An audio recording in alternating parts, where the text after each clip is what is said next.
कर्नाटक के गवर्नर थावर चंद गहलोत ने हफ्ते को मैसूर अर्बन डेवलपमेंट अथॉरिटी यानी मूडा साइट अलॉटमेंट घोटाले के सिलसिले में वजीर आला सिद्धरामैया के खिलाफ मुकदमा चलाने की इजाजत दी है।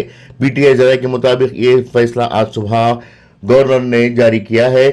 एमयूडीए यानी मूडा घपले में ये इल्जाम शामिल हैं कि सिद्धरामैया की अहलिया पार्वती को मैसूर के एक आला दर्जे के इलाके में मुआवजे की जगह अलॉट की गई थी। मुबैना तौर पर इन साइट्स की जायदाद की कीमत इसकी जमीन के असल मकाम के मुकाबले में बहुत ज्यादा थी जो हासिल की गई हैं। सिद्धरामैया ने पहले अपोजिशन जमातों पर बीजेपी और जेडीएस पर इस मामले में झूठे इल्जाम लगाकर इनकी शबीह को खराब करने की कोशिश करने का इल्जाम लगाया था। दोनों अपोजिशन पार्टियां इस स्कैंडल पर सिद्धरामैया के इस्तीफे का मुतालबा कर रही हैं।